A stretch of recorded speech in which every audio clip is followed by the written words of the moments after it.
Hey, what's up, y'all? So we are back with another Love and Marriage Huntsville reunion part 3 recap. Okay, so I know I'm a bit late. I was feeling very under the weather this week, so let's just go ahead and get into the recap because I ain't got no time to waste, right?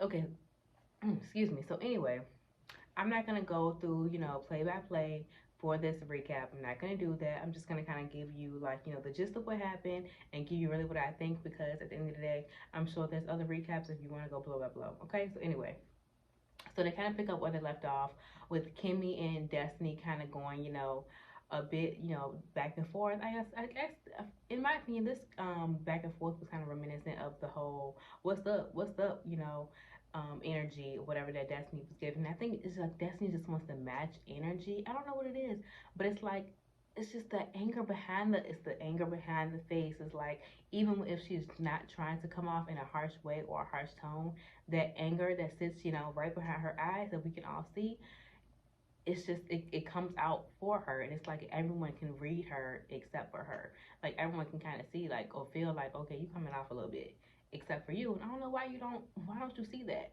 Like why don't you see that, Destiny? I don't know.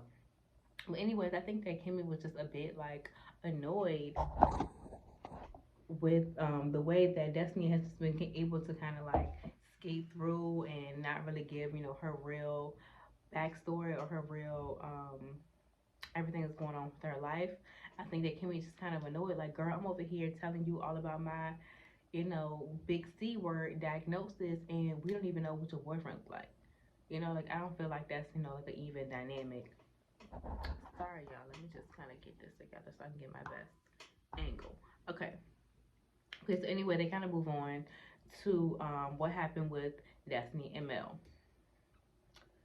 So Mel kind of says, like, Destiny did an interview, and she basically was talking about the time when Mel came over to her house, and I guess they had that little discussion about whatever was going on with their friendship at the time, and she was just like, there was a lot of inaccuracies in what Destiny was saying, and I don't know if you guys have ever watched Destiny's interviews, but it is like I don't know how she be trying to like you like they'll ask a question and she'll like rephrase it and then answer the question, or like she'll always be kind of playing like the semantics games to kind of try to get her point across. Like if somebody says like, oh yeah, Mel, came to your house or whatever, she knocked on the door. No, actually, she rang the doorbell. But then like okay, girl, who even cares about that? But anyways, just kind of get to the point. So yeah, Mel kind of says that Destiny was just kind of creating inaccuracies, and I think she was trying to say that she was trying to make her look bad in the way that she was setting the whole scene up or whatever. And Mel just decided, you know what, I don't even want to fool this girl no more. I'm gonna just take some time away from her. So then on the flip side, they asked Destiny. Destiny is like, oh, well, it started last year at this reunion. And basically, Mel says that she heard me and Tisha talking about her in the dressing room, whatever. Let's go ahead and not start at the middle. Let's go ahead and backtrack and start before that. Destiny, her and Tisha not cool. So the fact that you're even was talking to her at all, that was a big red flag right there. Like it doesn't really even matter what I was talking about, in my opinion. Yes, I do want to know what what Mel heard. Like Destiny said, I do want to know that. But either way, you sitting here talking to a woman, excuse me, that I don't like about whatever what's going on with me.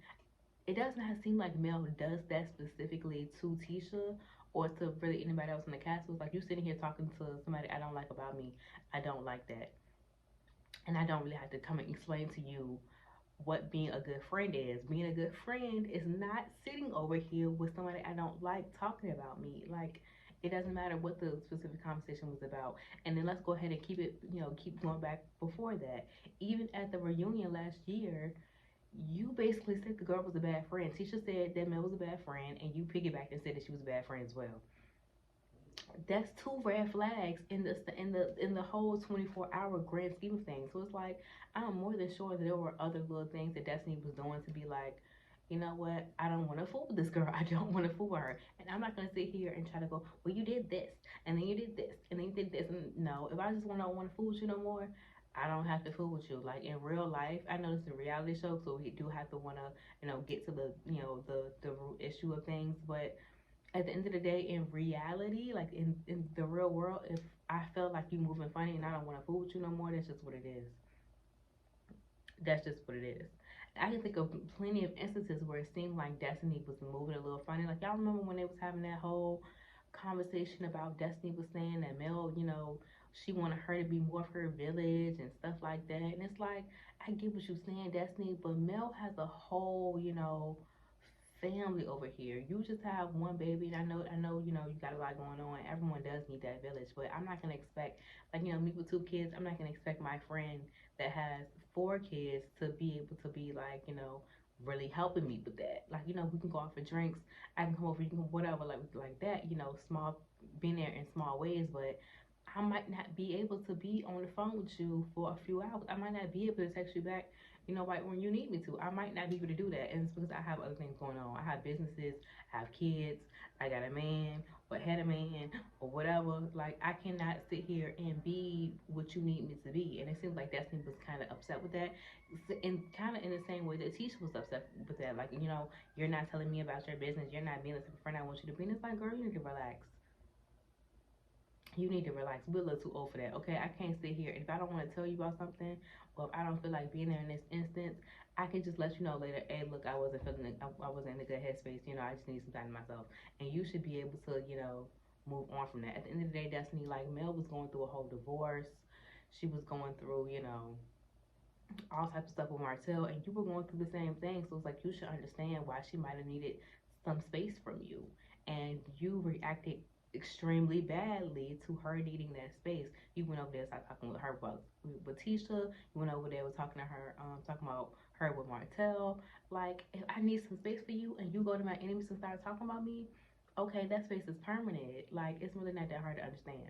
Like, you can almost tell that Destiny and Tisha be sitting there talking about Mel, because Tisha had to jump in. Oh, it looks like someone needs a storyline. And I'm so confused, Tisha. I'm so confused because you have made Mel your storyline for all of these seasons. You have used Mel to deflect Mel and Martell's relationship to deflect from your relationship for seasons now. Anytime you're on camera, you're thinking about Mel, you're talking about Mel.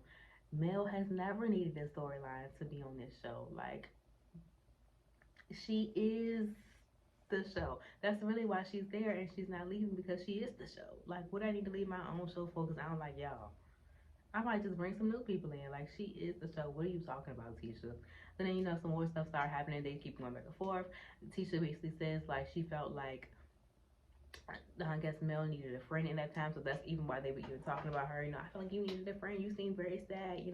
And then Tisha, I do think Mel seems sad in that moment, but I don't think that's why I was talking about her. I just don't. And Tisha basically says that Mel has a dark soul and all this stuff. And then it's like, girl, if she has such a dark soul, then why are you always worried about her? You bring, you bring Mel up more than you do your own husband. Like, it's so confusing. And then Carlos, as Destiny, like, does she think that Mel has a dark soul? And she says, she does some stuff she does is very dark. And it's like, Destiny, this is the thing that keeps digging you more of a hole with Mel. You just say no. Like, just like Stormy said there and said that you were not aggressive, even though we know that you are. Sit there and lie. This is why she don't want to be your friend. Last season you said she was a bad friend. This season you said she has a dark soul. Like, okay, so when I bring somebody else on the show to replace you, don't be all confused. So then basically, I guess they kind of bring up how Mel got on Carlos King or something like that. And they were basically talking about how she had already said that she had gave Destiny money or something like that.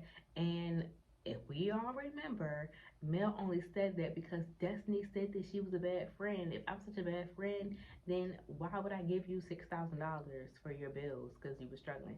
So then Destiny's trying to make it seem like, oh, well, no, you basically said it like, to make it seem like I was broke and I was needy. No, that's how you took it.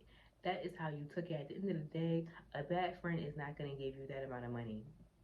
She never said anything about, I gave her this money for her light bill. And that's in such an interest. So you said you gave me for the light bill. And it's like, I never said that. But if it was for your bills, then it was for your bills. Like, was it for your bills or was it not for your bills, Destiny? Was it or was it not for your bills? We're confused. She gave you the money. You used it on your bills. Why are you so upset? She never said you were needy. She never said you were broke. But you being in that situation, needing help, you felt like you were needed. You felt like, at the time I'm broke. And that is something that you need to work out in therapy. You'll be talking about something you need to work on your long distance relationships in therapy. That's something else you need to work on in therapy. Why every single time someone does something nice for you or does a gesture for you, you take it as like they're trying to shit on you in some type of way. Just like when Stormy gave Destiny that the Gucci purse or whatever, it's like, oh, she was trying to make it seem like I can't afford it. She never said that. She never said anything like that. You took that badly because you are angry inside. That's what that is. Because you're angry inside. So then, okay, so some type of way, Destiny and Mel. Okay, okay. Carlos asked Destiny, or she asked Mel, what's one of the reasons why her and Destiny fell out is because did she feel like Destiny was too close with Martell? So Mel basically says like, that's not really one of the reasons why, but Destiny did have a weird relationship with him. She was be calling him all times in the morning and stuff like that. Then Destiny accuses Mel of hacking Martell's phone. Number one, what I want to say about this, Destiny, your relationship with Martell and Melody is extremely odd. If you sitting here, if me and you girlfriends, right? And my man is cheating on me in the way that Martell was dogging Melody out. And what I mean by that is you had a 5-year relationship with Ariane. You had a baby on Mel. That type of big type of situation. If my man was doing that, it would, and okay, you and him kind of friends, or y'all know each other from high school, or whatever you want to say the dynamic is, and that my man and dog me out like that, and you over here still trying to play middle, that would make me feel some type of way too.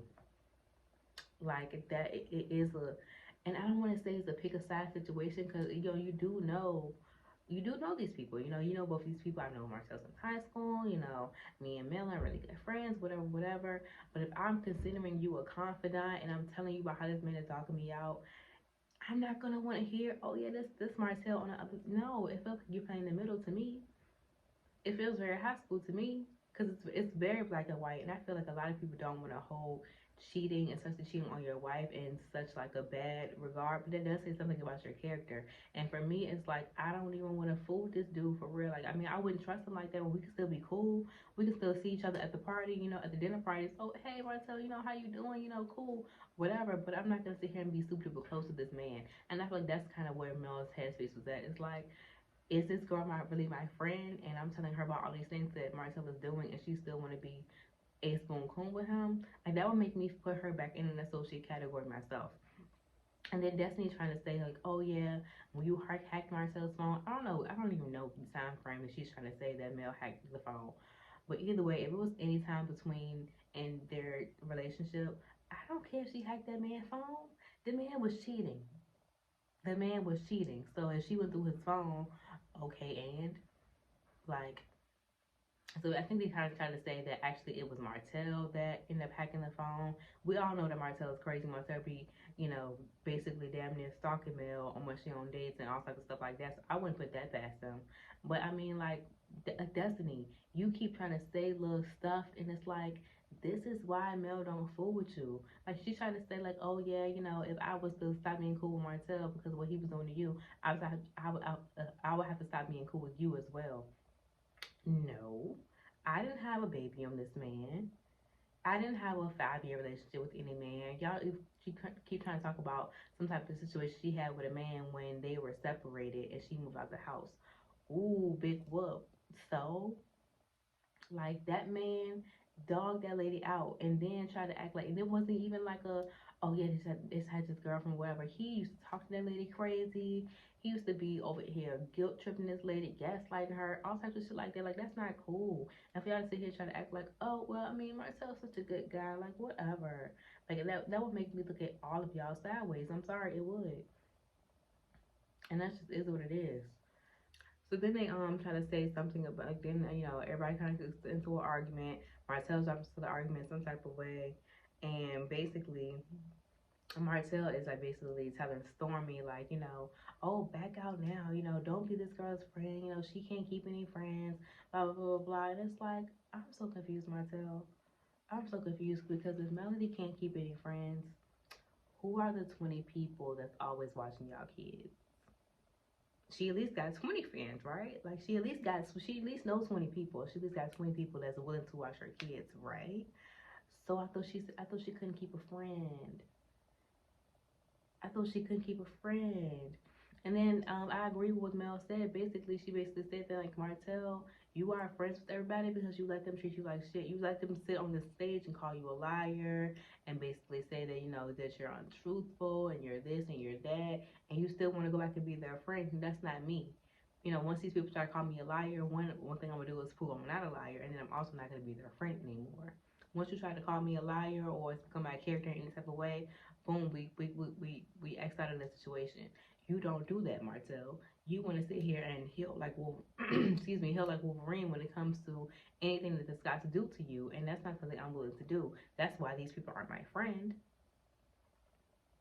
I'm not willing to overlook what they say in interviews. That's why these people aren't my friend. I'm not willing to listen to the stuff they say in confessionals, and when they're laughing about how, you know, you were cheating on me and stuff like that. I'm not willing to be their friend after that. So no, if that is considered not keeping a friend, then oh well, it's considered not keeping a friend. I don't care. Kind of segue into talking about Mel and Martell and how their co-parenting situation. And honestly, it was really sad to see like the demise of how, you know, they kind of did get to a good place, and now how they are basically fighting for custody again. And Martell basically says, you know, he doesn't want, the thing for him is that he doesn't want a whole bunch of people, different people watching his kids. You know, she's always got 20 different babysitters. You know, his favorite number is 20, 20 different babysitters, 20 different girlfriends. You know, that's his favorite number. And then he basically says, you know, he does not want a man watching their kids. And Mel says the only man that has ever watched their kids is her brother and, you know, the brother's husband and stuff like that. But other than that, she does not have any men around her kids.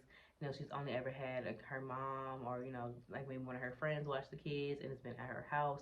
And the fact she has to sit here and even justify, you know, like, I've only ever had, you know, basically trying to justify why she's needed a babysitter or who she's had as a babysitter. And it's like, did you trust this woman or did you not trust this woman? Because you trust this woman with your businesses when you out there fucking Arion.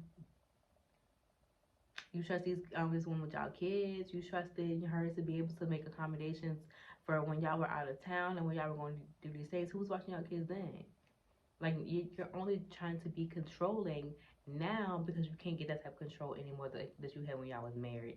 And that is the personal problem. Like, I understand the whole, you know, sometimes, maybe Marcel was touched as a kid, you know, I don't know. I understand the whole, you know, I don't want any men around my kid, especially if something like that has happened to you before, but I don't really feel like that's the case with him. I feel like he is trying to be controlling because at the end of the day, a woman could molest your kid, you know, any type of family could molest your kid. Like, you're trying to make it seem like, oh, I don't want any men around your kids because you don't want her to have anyone she's dating around the kids, or if she gets some type of serious relationship. And I might want to add, you know, how that is super crazy that you don't want her to have any man that she's dating around the kids when you're actively looking for a new mom for your kids to raise. Like, you over here talking about how Sheree might be a good mom, or, you know, a good, you know, step parent or whatever, step in parent for your kids. So it's okay for you to be looking for somebody for your kids, but she can't look for a potential stepdaddy. That is really what's grinding your gears. And, you know, she wouldn't be looking for a stepdaddy if you hadn't been cheating on your wife so damn much. Like, I'm sorry, you don't get to be controlling in this aspect anymore. And I do agree with him in that, you know, it would be great if, you know, when she would need it, they were in town with each other and she needed someone to come and watch the kids or whatever. And I agree, it would be great if she could call him instead of calling her mom. I agree with that. You know, my mom gotta have a life too. You know, those are his kids. He need to be able to watch them. At the end of the day, one, she's never gonna be trying to tell you her schedule because you're crazy and you might pop up on the lady. But two, you are not above using those times that she needs to be accommodated. You're not above using that in court. You're not above trying to spend that and use that against her. So why am I gonna give you that ammunition anyway? Like, I'm never gonna try to be able to be like, oh yeah, here is something for you to use against me in court. Yeah, I know you're gonna be vindictive later when I say I don't want to be with you. So yeah, here's something that you can take me to court on. No. And then so now he is filing for full custody. And when I feel like he's the one doing that to get that lady's money, even though, because he doesn't pay anything in child support. Yeah, you know, if he gets full custody, he's gonna ask for child support.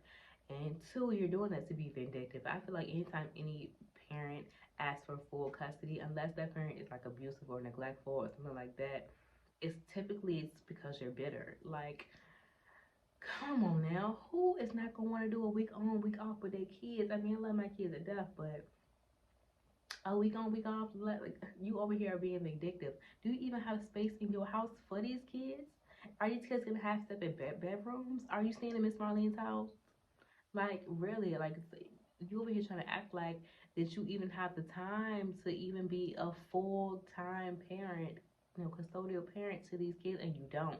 Like, just sit here and stick with the situation y'all are having, because you've rocking the boat so much, it's not gonna work out in your favor. At the end of the day, like, let's be real, like, the you're the dad, and America does not see it in the way that the dad is gonna have full custody over a mom who is willing and able and capable, and more willing and able and capable than you to take care of her kids. It's just not gonna happen. You're wasting everyone's time and money because you're bitter, and that's sad. So, anyways, Carlos moves on. He kind of talks about Martell, and he basically says he feels like Martell is troubled inside, and you know he feels like he's really regretful of, you know, ruining and destroying his family, and you know he feels like he can't really show that because he has to be so strong and stuff like that.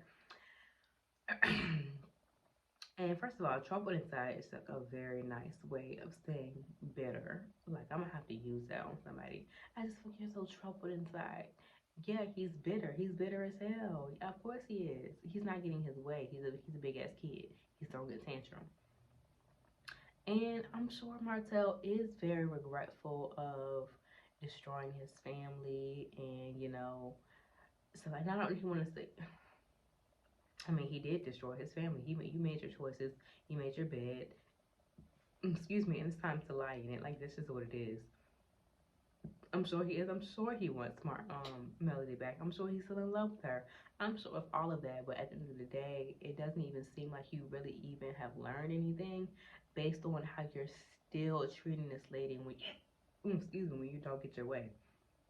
You haven't learned anything, so you shouldn't get anything. And it's sad because, like, basically, Carlos asked Mel, you know, why she getting so emotional when it comes to the situation, and she basically says that she is sad about the situation, but and she had the best, you know, rehearsed PR answer, and she said, you know, she's sad about the situation. There's kids involved. You know, like, it's devastating to see that she had kids by a man that she don't even like to this day, and that's really sad. And it's like, Mel can't even admit that she is hurting, or admit that she is still, you know, in love with Martell or whatever. She can't even admit that because she can't admit it to these people. Like, even if she wanted to admit it to us or admit it to Carlos, she can't admit it in front of these people. These people sit here and use it against her the next time they get into an argument. Like, say this wasn't the last part, and this is another part, and they got to another argument, they would throw that in her face. Like, yep, your man cheated on you and you still in love with him. And they would say it as a silver bullet to hurt her. So she can't sit here and be vulnerable with these people. I'm sure she still is in love with Marcel. I'm sure she still is hurt by the situation. I'm sure she is not fully healed yet. It literally, like, just happened like 2 years ago. I'm sure she felt like she literally she even after the man, she still had a baby with him. Like, I'm sure she does still love him and stuff like that. But I would never admit that to this crowd of people. For what? For what? Do you already think you bitter? Do you already think you still hurt? Do you already think you still, you know, want your man back? For what? And it's really sad to see that she can't, you know, be open in that way. But girl, more power to you, Mel. I'm glad that you even were able to even get that out. And then Carlos, oh my gosh, Carlos really pissed me off something serious when he said this. He basically said that a lot of times when, you know, women, they're on their career ladder and stuff like that, they start to get high powered, they forget about their husband, you know, they put them on the back burner. And you know that Martell was sitting there looking like, yeah. Yup, Carlos. Yup, that's what happened, and that is a bold faced lie. Like I cannot look, look. And I'm glad Mel was able to stand up for herself in this moment because at the end of the day, I'm sure that she was not the perfect wife. You know, by all means, I'm sure she did put up a front a little bit, but she was not the perfect wife. And I'm sure she wasn't, sucking dick every night, waking you up the head, and coming downstairs in lingerie, beating you at the door. I'm sure she wasn't doing all that. I'm sure she was not. But what woman with 3, 4 kids and businesses, multiple businesses, multi-million-dollar businesses at that, what woman is doing that and being able to cook and clean and keep up with the house, still being able to stay in the gym, still being able to make sure your face is looking good and make sure your hair is done, make sure your nails and your feet are done, because then you're a woman, you have to juggle all these things. You're putting too much on this woman. That's what it is. You're expecting too much from her. And I'm so pissed that Carlos even said that, because I know what he was trying to say, but it's like he let his misogyny divert the fuck out of him. Like, what did you even mean by that? Because at the end of the day, like, I'm sure that having a relationship is extremely difficult. And I'm sure there were times that she did not pour into a relationship like she should have. But Martell didn't either. Like, okay, where's his blame in the situation? Where is his, blame for not going and making a therapy, session instead of going to go cheat with Ariane? What was he, over here, eating pussy every night? Was he over here giving orgasms back to back? Was he over here planning romantic date nights or planning solo trips or doing, oh, let's do a date night tonight, or was he doing any of that? I'm sure he wasn't. Now, no, Melanie was not, complaining about it, because at the end of the day, she had to keep up the image of, not to be blasting your man on TV, or not to be blasting your man to your friends. You're supposed to keep up that image. She was over here telling us what, her immediate problem was, like Tisha was for Marcel. All Tisha had to say was Marcel not helping around the house. He not doing X, Y, Z. All Melody said was that the man was cheating. She didn't say what he was doing before that or how their relationship was before that. I'm sure it was not perfect, because of what relationship is. Did Martell he didn't go make no therapy session. He wasn't, going to go pussy, 5 times a week. And even when Melody did try to clock in more with their relationship and, was dick every night and, doing all that, he was still going coochie with Ariane. Like she said, it would never have been enough, because even when she did try to change up and do more stuff, it was not enough. Like, there was nothing more she could have done for Martell, because Martell was not happy within himself. And that is why he was not happy with her in the relationship. Like he just was not happy with himself, and that's a lot of what it is. You did not have that self-esteem to have this woman, to have this family, and that's why you went and go fucked it up. That's what it was. And Carlos really pissed me off. Like, the misogyny really just be jumping out of y'all sometimes, because for you to sit there and try to put it on back on Mel, like she was, neglecting her husband or neglecting her family because she was so, career driven. Like, that is a lie from the pits of hell. Like, she was trying with this man. She forgave him for the cheating. She did everything she was supposed to do as a woman. I'm sure she was not perfect. Like, I don't want to say, Mel was just perfect. She was an angel. I'm sure she was not. I'm sure she was talking back and, doing I'm sure she was doing all of that. What woman is not? But for you to be sitting here trying to put so much on her and be sitting here acting like she was just not doing the juggling act enough. And that is why Martell let Ariane, suck his up in her mouth. Like, that's extremely messed up, and it's like that is what y'all put on women all the time, and it's so tiring to be sitting here having to keep up this facade. Like, you can even sit here and juggle all this stuff. Most people cannot. Like, most women are burnt out from trying to do all that. Like, it's really sickening, and it really pissed me off so bad that Carlos even said that, because it's like, were you even watching the show? Like, were you even watching? Didn't just last year, didn't you just say, like, there was nothing that could be done because, Ariane might have been better for him or whatever it was? So why are you trying to sit here and put all this on me? Oh my gosh, like, this shit just pissed me off so bad. Anyway, they move on to Louis and Tiffany. And I'm just going to speed right through this because I never cared about Louis and Tiffany. Like, I never cared about them. They were completely dry and boring. And I think it has something to do with Tiffany's monotone, you know, her voice. And I'm a little monotone myself. So it's like, I just did not want to hear her talk. It's like, girl, where's the inflection? But anyway, it's like, you know, they're pregnant now. That's real cute. That's real sweet. Wish them the best. Hope they down next season. And then they go ahead and move on to Kimmi and her diagnosis and stuff like that. And I will also say I want to commend the Kimmi for even having the strength to get up on TV and, you know, share that type of information with us. I know that was something that she really probably struggled, you know, going back and forth with. And, you know, I wish her the best, and I hope that she really does, you know, take this time to heal. You know, hope that she really finds the strength to, you know, not let this be internalized in her. And I don't really have, you know, I'm not really good when it comes to, you know, people being sick and stuff like that. But I really do wish her the best, and I hope that she, you know, is well. And I hope that she's well now. I actually want to go to her Instagram to see if, you know, they have any updates on that at all. So I'm probably gonna do that after this. But anyway, that was the end of the Love and Marriage Huntsville season 5 reunion. Carlos actually he really did good, you know, with this reunion. He did piss me off at the end with that whole thing, but overall, I think he really did a great job with trying to hold people accountable for the things that they've been doing throughout the season. Even though some of y'all think he'll be holding Mel accountable, but I mean, I'm saying that I don't think Mel did shit for real.